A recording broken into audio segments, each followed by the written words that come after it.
आज Doubtnut app download करें। Doubtnut पर अपने सभी गणित, रसायन विज्ञान, भौतिक विज्ञान और जीव विज्ञान के डाउट्स का करो सफाया।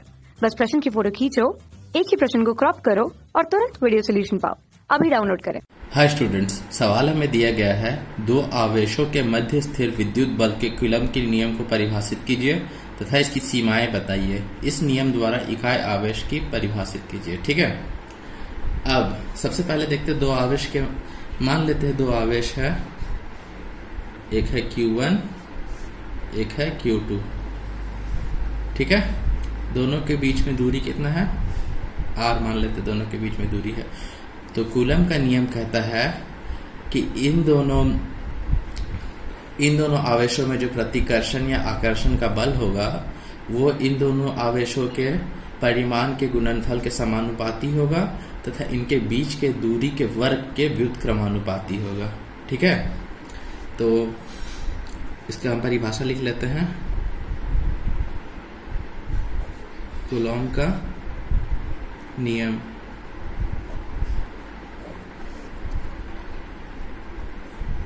आवेशों के बीच लगने वाला आकर्षण या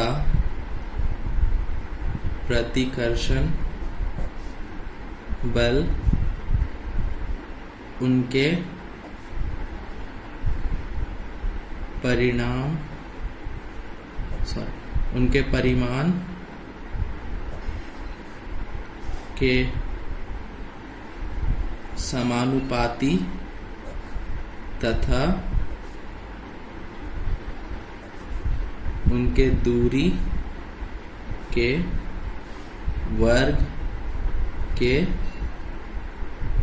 व्युत्क्रमानुपाती होता है। तो इसका गणितीय रूप देख लेते हैं।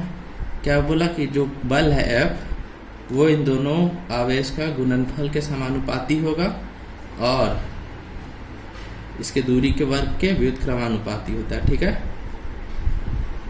तो जब हम इसमें एक नियतांक मिला देंगे तो F बराबर हो जाएगा K Q1 Q2 बटा R²। ये होता है कूलम का नियम। ठीक है, यहाँ K क्या है? K जो है कूलम नियतांक है। कूलम नियतांक जिसका मान कितना था? K बराबर होता है 1/4 पाई एप्सिलॉन नॉट। जो एप्सिलॉन नॉट है इसको विद्युतशीलता भी बोलते हैं। ठीक है, इसका मान होता है 9 गुना 10⁹। ठीक है, तो अब देखिए कि कूलम का नियम की सीमाएं क्या है। ठीक है, सीमाएं सबसे पहला जो होता है, यह जो नियम है सिर्फ स्थिर आवेश के लिए होता है। ठीक है, स्थिर विद्युत के लिए। ठीक है, यह नियम सिर्फ स्थिर आवेशों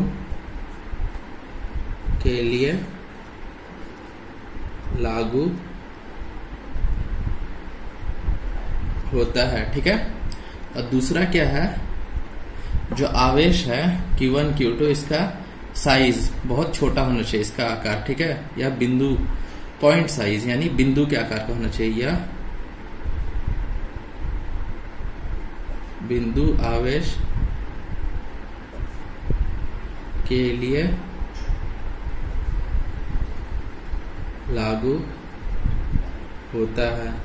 और तीसरा सीमा क्या है कि जो आवेश होता है उसका संरचना समान होना चाहिए। कुछ भी अजीब सा संरचना वाला जो आवेश रहेगा उसके लिए ये लागू नहीं होगा। ठीक है, तो वो रहने देते हैं। अब पूछा क्या है कि इस नियम द्वारा इकाई आवेश को परिभाषा दीजिए। ठीक है, इकाई आवेश लिखते हैं।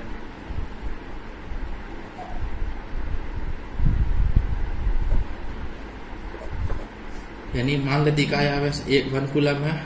ठीक है, इसका हमको परिभाषा देना है। तो बल का नियम क्या कहता है? F बराबर होता है K Q1 Q2 बटा आर स्क्वायर ये होता है। अब मान लेते हैं कि दूरी r बराबर 1 मीटर है, ठीक है, और F जो है वो 1 न्यूटन लग रहा है, ठीक है। तो जब और Q1 Q2 है, Q1 बराबर Q2 बराबर 1 कूलम है, तो इन दिनों से जब मानेंगे तो हमको मिल जाएगा F बराबर K, ठीक है। तो K का मतलब K का जो मान होता है 9 गुना 10 का पावर 9 न्यूटन मीटर स्क्वायर पर कूलम स्क्वायर, ठीक है, ये मिल गया हमको।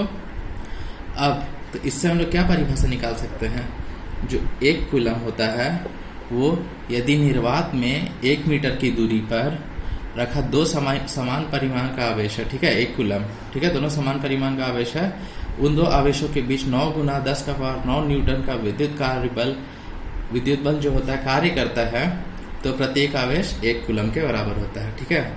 मतलब जब दो समान परिमाण का आवेश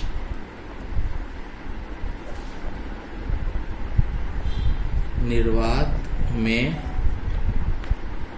1 मीटर की दूरी पर रखा जाता है,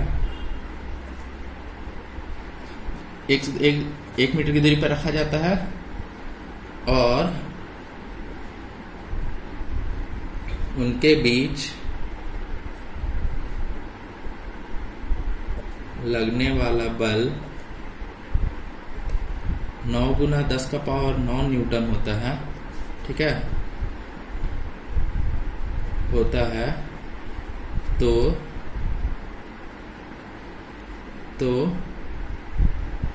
प्रत्येक आवेश जो है इकाई आवेश होता है, ठीक है। तो ये हो गया इकाई आवेश का परिभाषा इस बल के नियम के अनुसार, ठीक है। जहां हम मान लिए कि 1 कूलम का 2 आवेश है, उसकी दूरी 1 मीटर है, तो उसमें जो बल लग रहा है 9 गुना 10 का पावर 9 लग रहा है, तो उस हिसाब से इकाई आवेश का ये परिभाषा हो गया। कक्षा 6वीं से 12वीं से लेकर नीट, IIT, JEE वो एडवांस के लेवल तक 1 करोड़ से ज्यादा छात्रों का भरोसा। आज ही डाउनलोड करें डाउटनेट ऐप या व्हाट्सएप करें अपने सारे डाउट्स 8400 400 400 पर।